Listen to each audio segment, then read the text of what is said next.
You ask Tiger to solve. This deals with linear equations with one unknown. The final result is s equals 27. Let's solve it step by step. Swap sides. Isolate the s. Multiply both sides by inverse fraction 9/2.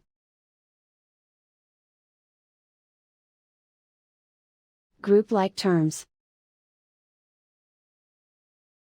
Multiply the coefficients. Simplify the fraction.